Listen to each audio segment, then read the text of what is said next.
Mustafa, I want you to sit right over here. Sit right over here, Mustafa. Because I know as I do this material here, once you do it 3 times, it's yours, you know? So I want you to be close to me. I want you to look at someone on your right and left, shake their hands and say, I'm doing better than good and better than most. Let's do that right quick, please.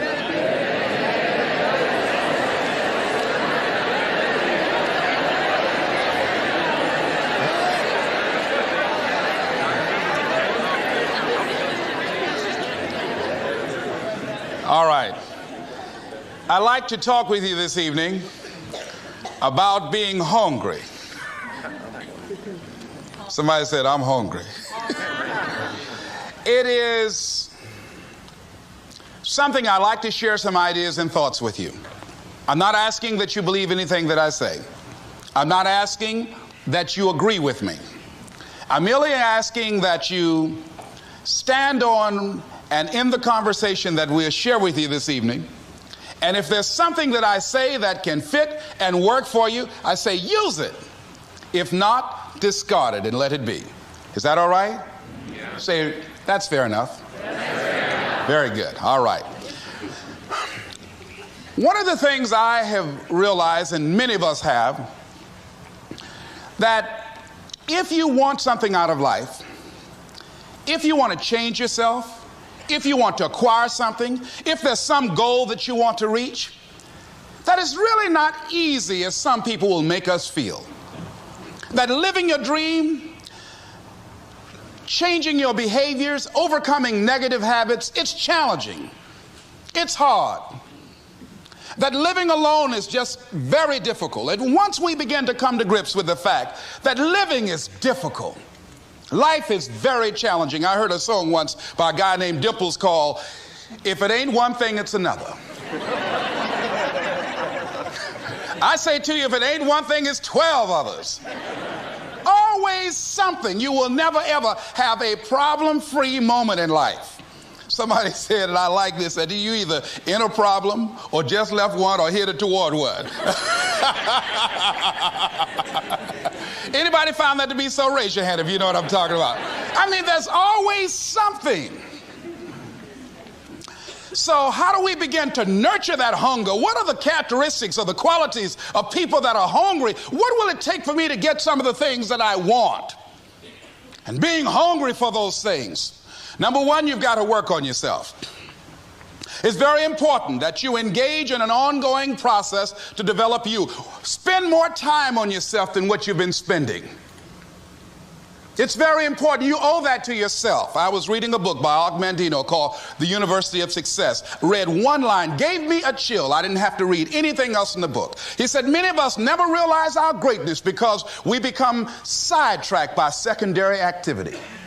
We spread ourselves too thin, don't know how to say no. And we find ourselves doing all kinds of things and never ever have time to do those things that we need to do to work on ourselves. And then there goes a second, there goes another second, there goes another second, and we can't stop and hold time. And before you know it, you wake up one day and you're behind on your dreams and your bills.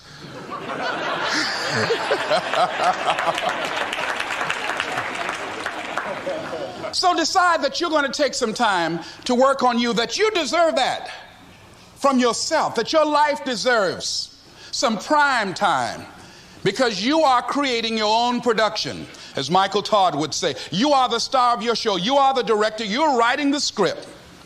And you will determine whether your life is a smash office hit or flop.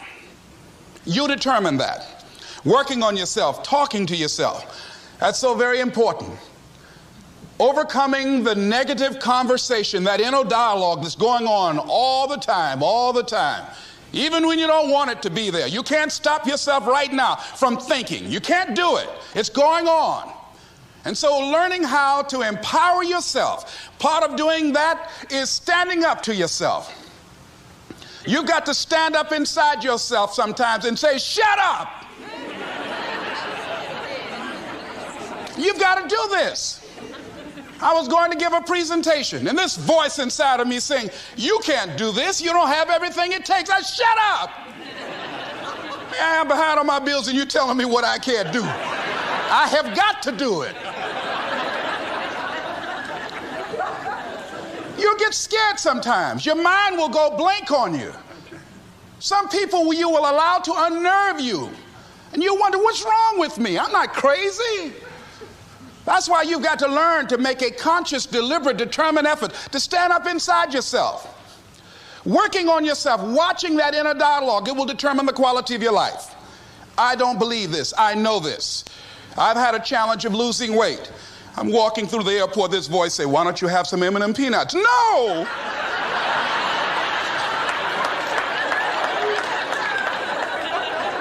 Well, just one. Then after you eat that, you might as well have a Snicker now, you sucker. I mean, it's challenging. My mother fixed the kind of sweet potato pie you can't eat with your shoes on. Have to take your shoes off so you can wiggle your toes. It sticks on my fingers. It says, eat it. One little bite won't hurt. That voice, constantly. Little demons from Colonel Sanders driving my car in there. I had to say, no. I'll diet tomorrow. I saw a skinny man get hit by a truck. Had he had a little bit more weight, he might have lived, you know. Some of you know what I'm talking about. Raise your hand if you know that. That voice is awesome. So you have got to stand up to that voice. When you're working on something you want to achieve, you have got to stand up to that voice. You've got to sell yourself every day on your abilities, on what you're doing, on the goal that you want to reach. You've got to sell yourself every day, according to your level of belief. It will manifest itself in what you're doing. Whatever we have right now, whatever we're demonstrating in our lives, is a result of what we believe subconsciously that we deserve. And part of increasing that belief level is that you have got to convince yourself every day.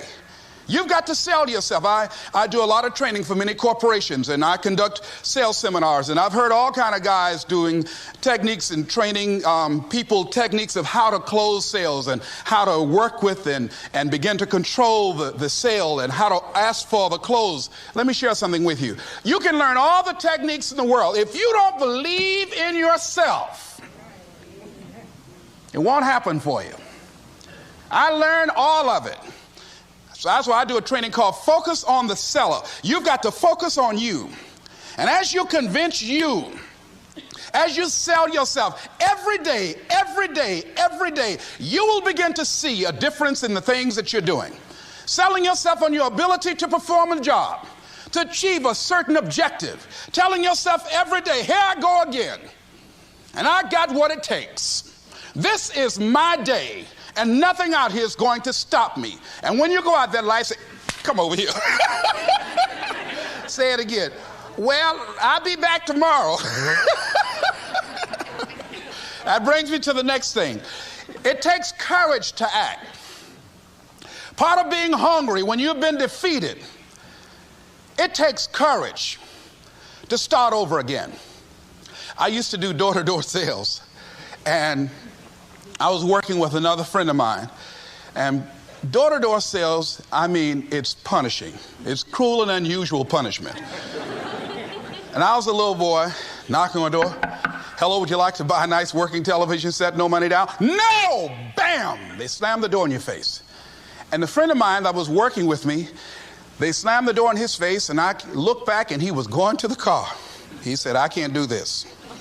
And he sat down in the car. And he said, you go ahead, I'll be here when you get back. Now, he had a mother and father to take care of him. My mother was ill. I am adopted. I was hungry. I had to go on. I learned something about myself.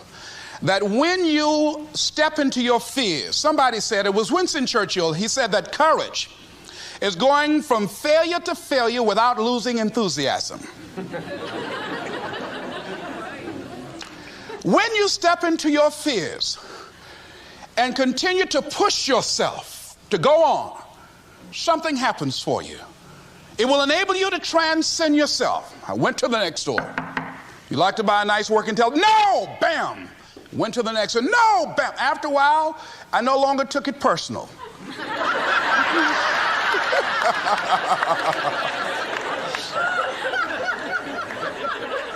And I began to play a game. I said, well, I know there's a yes out here somewhere, and I'm going to keep on until I find it. And I'm not going home until I do. And I continue to knock on doors. And then somebody eventually would say yes. And I said, are you sure? And I would go in there and I would get the sale. When you have something you want to do, if you don't develop the courage to do that which has been given you to do, and you spend a lot of time going around trying to convince other people or trying to get their approval, what will happen is that you will lose your nerve. And other people will convince you that what you're doing doesn't have any value, and you'll give up on your dream. It's an interesting thing about life, I've also found, that if you don't have the courage to act, sometimes and particularly if you have something special to do, life will move on you. If it were not for life, I would still be a disc jockey. I didn't just leave voluntarily to go to the state legislature. I was fired. I was working on a job, and I came home one day. I was married at the time, and I told my former wife, I said, that guy Bert I work for is stupid. She said, if he's so stupid, why does he sign you a paycheck? Now, you see why I divorced her, right? I couldn't stand her. That night, I could not sleep well. Here was a guy that was controlling my life. I was going through all kinds of changes because this man controlled my paycheck. And it was Carlyle who said, truth crushed to earth shall rise again. Winston Churchill said, the truth is incontrovertible. Malice may attack it, ignorance may deride it, but at the end there it is. And we know scripture that says, ye shall know the truth, and the truth shall set you free. And the truth that I had to come to grips with, that I wasn't in charge of my destiny. The truth was that I wasn't giving all that I had. The truth was that there are some things that I wanted to do, but I didn't have the courage to act on those things. And the truth was that Bert Childs was a blessing to me. He made life so miserable for me, I had to start looking at my life differently. I started going to work earlier. I started being the last one to leave there. I started working harder than anybody else. The other guys could not. Why would you work so hard, Les? I said, I'm not working for them. I have been cheating, Bert, I thought. I've been cheating myself and my family. Wherever you are, whatever you're doing, do it with everything that you have. Develop the habit of giving more than what you're paid for. Develop the habit of setting standards that others will be measured by. Someone said, do not go where the path may lead, but go where there's no path and leave a trail. All right? It is easy to be negative today.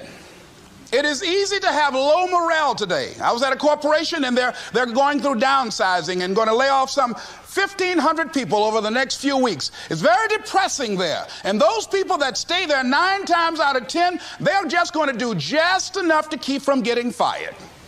Anybody can do that. But if you can begin to harness yourself and say that where I am, I'm going to do the best I can with what I got, because that is an expression of who I am. If you get into the habit of just being mediocre, it will become a part of your consciousness. If you get in the habit of giving less than what you have it within you to give, it will begin to reflect itself in your personality. It will begin to damage you psychologically. And you don't want to be a part of that kind of self-destructive behavior. And so you want to set some high standards for yourself. The next thing, part of what feeds that hunger, you've got to develop a sense of urgency. Aurelia said, stop living your life like you have 1,000 years to live. In life, you're either here today and you're gone today. If there's something that you want to do and you can't do it all at one time, do just a little bit of it. I like what Robert Schuller says. He said, by the yard it's hard, but inch by inch, anything is a cinch. Do just a little bit of it. A friend of mine, Bobby Kerr, used to be a roommate. Bobby wanted to go into the area of public relations. He loved working with the public. Young lady he wanted to marry named Clarice. Bobby was a great procrastinator. Pretty soon the job where Bobby worked, they transferred him to another location. He went out to celebrate with the people on that new job site. And Bobby suffered a massive heart attack and died. Bobby didn't drink and didn't smoke, was under 40, and he died. Ask your question, how much time do you have left? How much time do you have left? When you start thinking about that, we don't know. We don't know. Bobby took all the greatness and all of the talent and all of his abilities to his grave with him.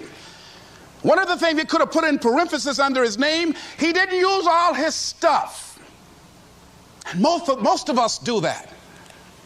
Most of us don't use the stuff that we have brought into the universe.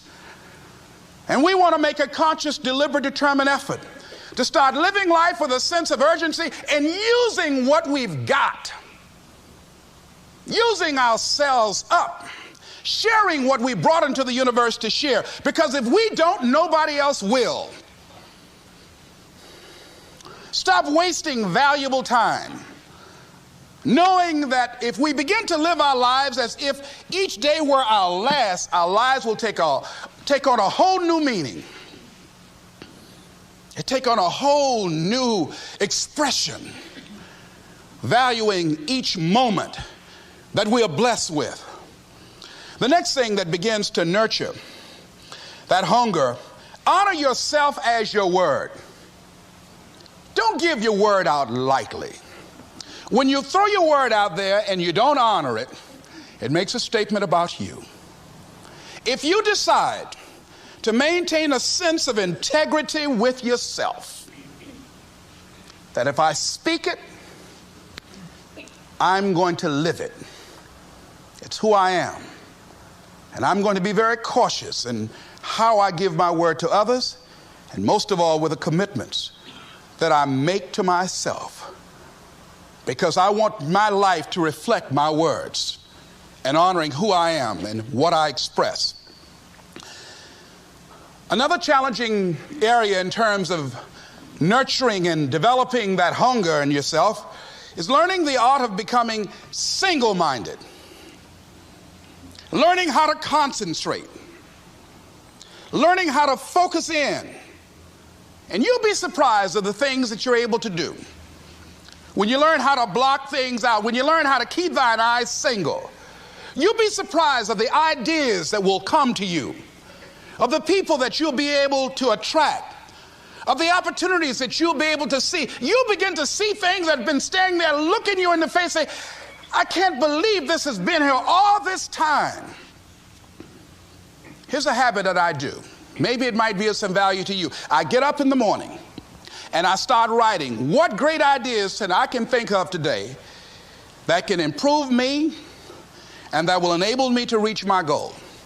And I just let my mind flow. Sometimes I write 15, 20 ideas. Some days it's more difficult than others. One idea can change your life. One idea can turn your life around.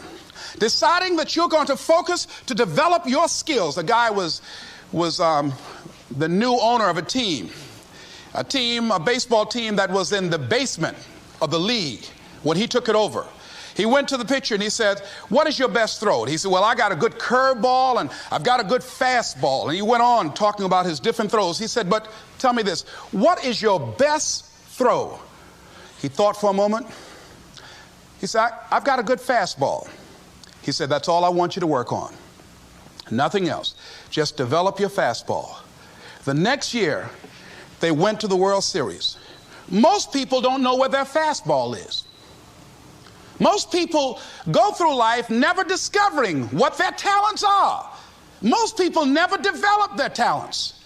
They have skills and abilities, but if you don't nurture them, if you don't develop them, they will never serve you. Your gifts can take you many places if you develop your gifts. Most of us don't like to do those things that come easy to us. I've always loved to talk to people. I decided, taking this advice, to develop my skills as a speaker. And my gift has developed and it's taken me many places. You have something that you brought to the universe. And that if you decide that my life deserves my developing this, what I do well, and becoming the best at it and mastering myself and seeing what I have within me, if you decide to drop your buckets where you are and develop your gifts, I grant you, you'll never ever be without. I grant you that your gifts will take you places that will literally amaze you. I grant you that if you begin to work to develop your gifts, you'll develop a strong sense of happiness. You'll get a larger vision of yourself, because part of beginning to get a larger vision of yourself, all of us need some area of our lives where we can have a feeling of competence. That people know when they think about this area, that's something you do. That you eat and sleep that. And that you do that. You do that. And people know it. And you know it. And you know that you know this. If you don't know anything else, you know this. Can you tell I know what I'm doing? Oh, hello. You know this. So you've got to work on it. When other folk are having a good time, you've got to have the strength of character to concentrate, to read, to digest information. If you decide in any particular area that you're concerned about, to make a conscious, deliberate, determined effort to read one book a month in that area, in 5 years, you'll be among the top 5% experts in the world. I read a minimum of 2 books a week. The average American reads only 1 book a year. If you decide that area that you love, that you are going to master that particular area, in this era of accelerated change, overwhelming complexity, and tremendous competition, as you begin to develop and expand your skills and your talents and your vision of yourself, you will always be in control of your destiny. The next thing is, whatever it is that you want to do, you want to do it massively. I have a friend who was telling me that his sales were down. I said, well, how many phone calls you make a day? He said, 25. I said, double them.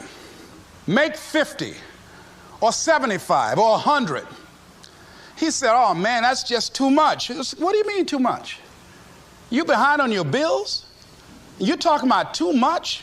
You know one way to get back on your feet real quick is to miss 2 car payments? You talking about you're tired? There's no competition out here. Decide that you're going to push yourself. Most people won't do that. Most people give up on themselves easily. You know the human spirit is powerful. There's nothing as powerful. It's hard to kill the human spirit. They asked Benjamin Disraeli, a man who became the head of a country at a time when Jews were not allowed out after 10 o'clock. They said, how did you do it? How did you achieve it against such great odds? He said, nothing can resist the will of a people that will stake even their existence on the extent of their purpose for good. That when you have a made-up mind, when you decide that you want to do something, I was reading something the other day, he said, the power to hold on in spite of everything, the power to endure, this is the winner's quality. The hunger, the ability to face defeat again and again without giving up. This is a winner's quality. You have that quality within you. When you're hungry, you don't care about the facts. You don't care about the odds. Doug Williams played for the Washington Redskins, quarterback. John Elway of the Denver Broncos in the Super Bowl. Everybody was talking about Elway. After the Super Bowl, when Doug Williams made a historic passing game, they asked him, said, how were you able, in spite of all of the negative publicity saying that you couldn't win, how did you do it? He said, I ignored my critics. I just didn't pay any attention to them. I ignored myself because they kept on saying it so much. There were times I doubted whether or not I can do what I needed to do. There's a Doug Williams in everybody here. There's greatness in you. And you've got to learn how to tune out the critics outside and the critic inside. And since I'm going to do this, I'm going to harness my will. And I'm not going to let anything stop me. I deserve this. I'm going to do it until. And this friend, I told him, said, start increasing your calls. I said, I make 100 calls a day. I got a callus in my ear. My ear is kind of dark. You can't see it, but it's there.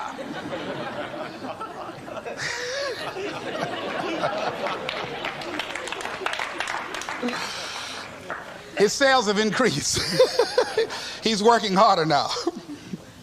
The other thing is that if you want something, you have got to be relentless. You've got to learn how to become resourceful. You've got to learn how to become creative. When crises strike in your life, and in the Chinese language, crises mean danger, but it also means opportunity. And this is an opportunity for you to grow.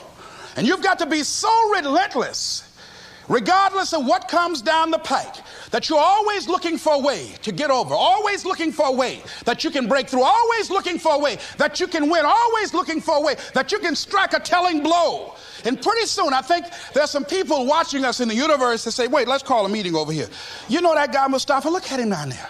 He won't stop. Just that fool don't know he can't get over. Look here. Why don't we do this? Let him go and let's mess with somebody else. Just let him go on through.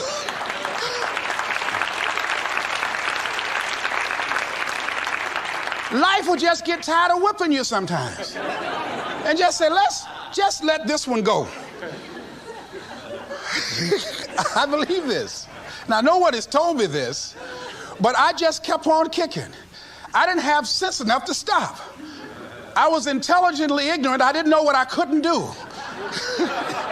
So I just tried anything. And the fascinating thing about life, because you can't get out of it alive, you might as well have a good time, you know? You might as well have a good time. Live your life with passion, with some drive. I was giving a seminar the other day, and I mentioned that I was going to do some training in August with some young teenagers and take about 100 away to a 2 or 3 day camp and wipe them out. Been working on this.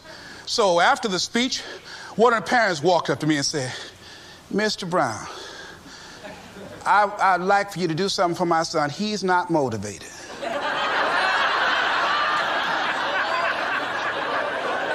I said, I wonder why.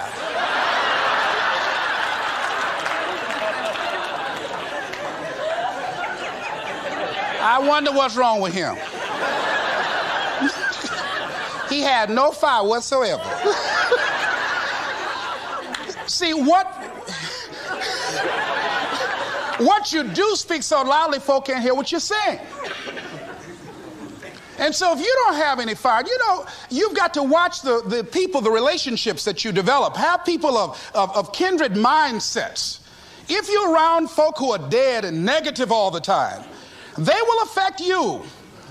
You want people that are around you that have smiles on their faces, looking good. I was telling a group last week, Abraham Lincoln refused to hire a guy because of his face. They said, but the guy can't help it. He said, anybody over 30 is responsible for their face. If you have some depressing face looking at you every day, it affects your blood pressure. Keep these dead faces away from you. It's contagious. This is serious. So you've got to watch your countenance, watch your face, have an uplifted expression, watch your body posture. All of these things affect you psychically. You've got to be the kind of person that you are fearless. Fearless. Folk leave fearless people alone. There's some people walk through a neighborhood and every dog in the neighborhood would bark at them.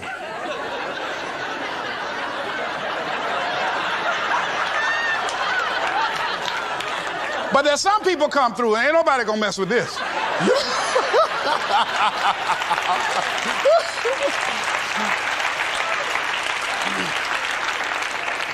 You are unstoppable.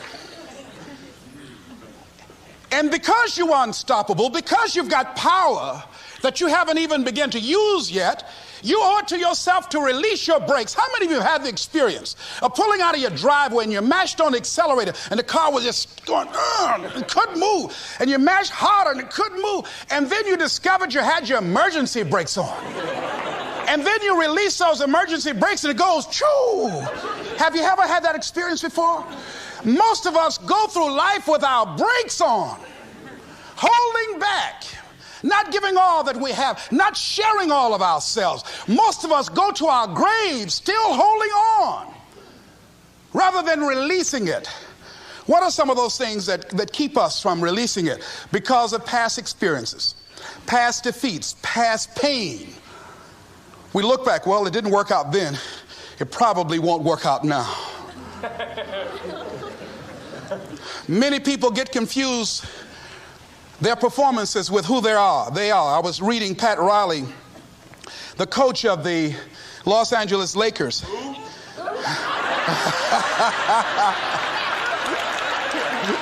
But you're going to like this quote here. After the Trailblazers had blown them out of the water, and I'm sure he said this last night, they asked him, how do you feel? He said, tonight we were exposed for what we are right now. You see? That if my speech tonight doesn't work, it doesn't mean that I'm a bad speaker. It means that what I didn't work tonight. And I've got to separate what I do from who I am. And I've got another shot. See, the last chapter to your life has not been written yet, and it doesn't matter about what happened yesterday. It doesn't matter about the things that you've done that you feel guilty about. If you wouldn't do it today, you're convicting an innocent person. You've been reborn to a new state of consciousness. And as they say, if we knew better, we would do better. And so you begin to decide, I'm not going to be denied. I remember, and I was telling someone, and they asked me, would you repeat that again? I was interested in going into broadcasting. I'm adopted. And that was my key out. I wanted to make my mama proud of me. I was very much appreciative of what she's done for my brother and sister and I. And that was my way out. And I went over to a radio station, asked a guy and told him that I was interested in broadcasting. He looked at me in my straw hat and my overalls. He said, you have any broadcasting background? I said, no, sir, I don't. What do you do? I cut grass. Young ladies asked me what kind of work I do, and I was working on a garbage truck. I say, well, I'm a sanitary technician. He said, we don't have any job for you. I decided that was something I was going to do. I decided I'm unstoppable. I'm going to go up in here and I'm going to do this. I started going to the radio station every day, developing a relationship with the people that were doing what I wanted to do. And that's what I encourage you to do. Whatever area you want to go in, find people that are doing it the way you want to do it and develop a relationship with them. When I decided to go in this area, I wrote letters to Dr. Norman Vincent Peale, to Zig Ziglar, to Dennis Waitley, all of the giants in this area. And I said, this is something I want to do. I've been following your career. Would you help me? Dr. Norman Vincent Peale answered my letter, did an article on me, wrote about me in the most recent book that he issued, and done many broadcasts about me. I'd wanted to develop a relationship and rapport with those people that were achieving those things that I wanted to achieve. By the same token, I would go to the radio station, and I developed a relationship with the guys. And they used me as an errand boy when they needed some food or someone to go pick up entertainers that came into town. Temptation singing My Girl, Jerry Butler singing For Your Precious Love, Sam Cooke singing Darling You Send Me. I would pick up the entertainers at the airport and driving around in the disc jockeys, big Cadillacs. They didn't have any driver's license, but I was acting like I had some.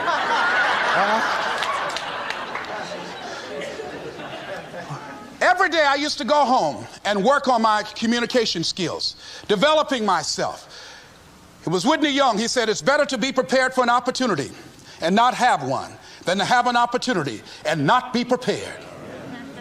Start working and developing yourself now and prepare yourself for what it is that you want, because you expect to get it.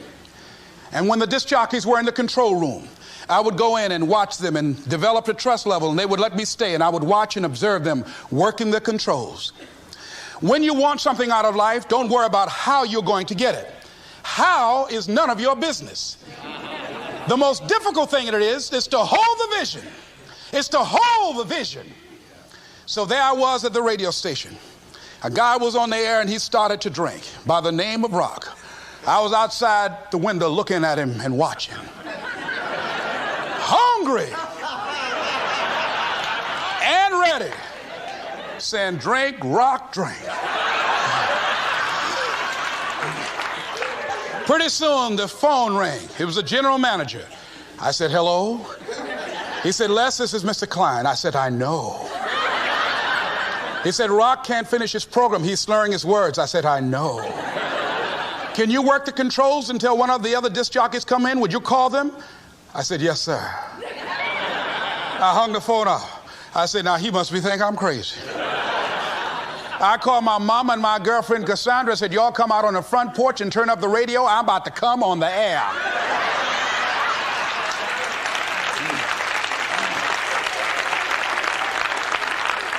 I waited about 15 minutes. I called him back. I said, Mr. Klein, I can't find nobody. He said, well, why don't you go in there and work the controls until they get there? And don't say nothing here. I said, yes, sir. I couldn't wait to sit down at that turntable, Mustafa. I said, look out, this is me, LB, Triple P, Les Brown, your platter playing Papa. There were none before me, and there will be none after me. Therefore, that makes me the one and only. Young and single and love to mingle, certified, bona fide, and indubitably qualified to bring you satisfaction and a whole lot of action. Look out, baby, I'm your love man. I was hungry.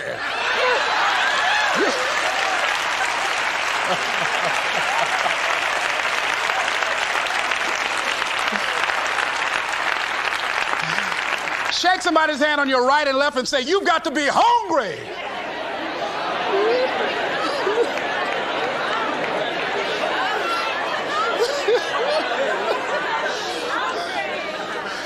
Well, y'all something else. You hear me? You want to be persistent about what it is that you want to achieve. Alexander Graham Bell said, what this power is, I cannot say. All I know is that it exists, and it becomes available only when a man or a woman is in that state of mind in which he or she knows exactly what he or she wants and is fully determined not to quit until they find it. When our children are learning how to walk, how many times will your baby attempt to walk and fall and you just say, just sit down, don't try anymore, you've fallen 20 times. Just sit down somewhere, busting your lip and everything, getting in folks' way. When will a baby walk? It will walk when it walks. That's when it will walk. Les, when will you be known nationally as the motivator? I will be known when I'm known. That's when I'll be known. Don't get caught up in, well, I've tried it 4 or 5 times and things didn't work out. If there's something that you want and you're hungry for it, you've got to do whatever is necessary until. And when you give the best you can and that's not enough, you must do what is required. And don't give up on yourself. Don't throw the towel in so quickly. Many people give up on the 1-yard line, where if they had the determination just to keep on knocking. It's a funny thing about life. If you're home one day and someone is knocking on the door and you say, I don't want to be bothered today. And if that person just keep on knocking, say, can you believe that fool's still knocking? Pretty soon you say, what is it? What do you want? And that's how you've got to be about your dream.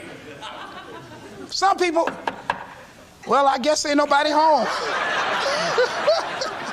I knocked on the door, but nobody came.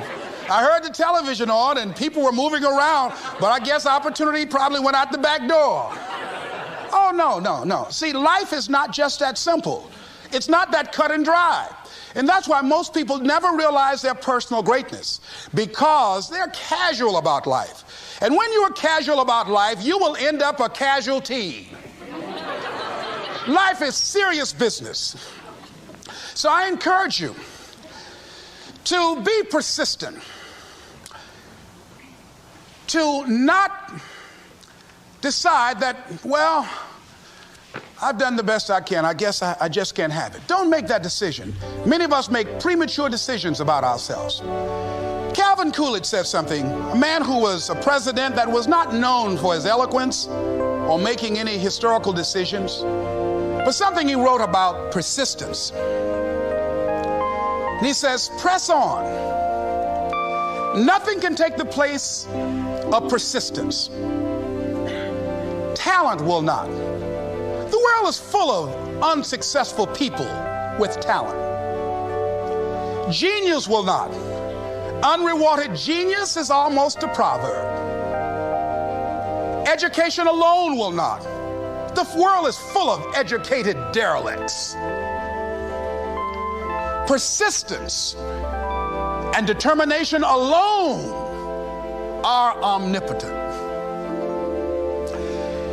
There's a person that is the embodiment of persistence and determination.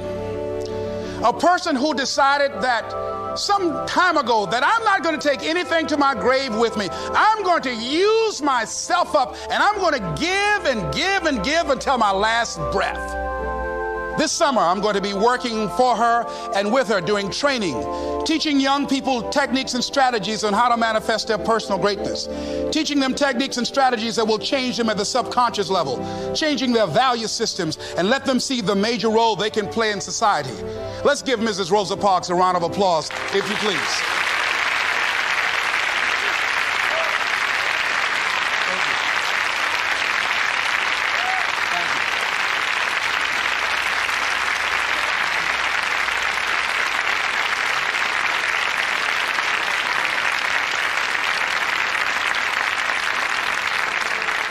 Here we are in the presence of greatness. Mrs. Parks, people over here couldn't see you. Would you come up? Could you? She's such a beautiful person.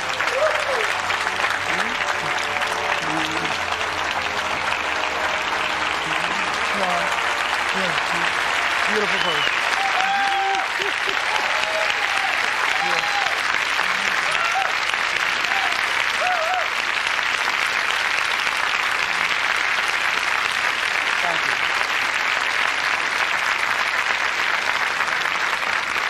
I encourage you to see Mrs. Parks and Mrs. Elaine Steele about the Rosa and Raymond Parks Institute for Self-Development. If you're interested in your children participating in that, they have some information over here to share with you.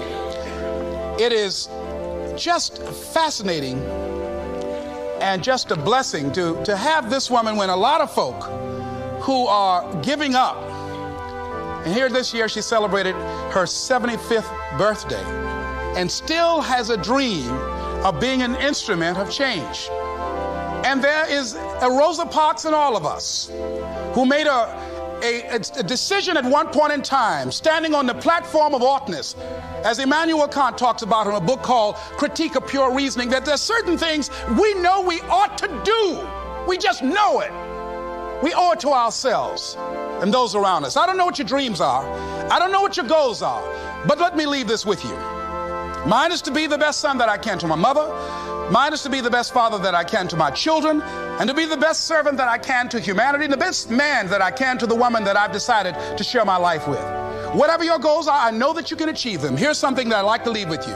It says simply that if you want a thing bad enough to go out and fight for it, to work day and night for it, to give up your time, your peace, and your sleep for it, if all that you dream and scheme is about it, and life seems useless and worthless without it, and if you gladly sweat for it and fret for it and plan for it, and lose all your terror of the opposition for it, and if you simply go after that things that you want with all of your capacity, strength and sagacity, faith, hope, and confidence, and stern pertinacity, if neither cold poverty, famish, or gout, sickness of pain of body and brain can keep you away from the thing that you want, if dogged and grim you besiege and beset it, with the help of God you'll get it. This is Mrs. Mamie Brown's baby boy, Leslie Calvin Brown, saying it's been a plum-pleasing pleasure as well as a privilege. Thank you all.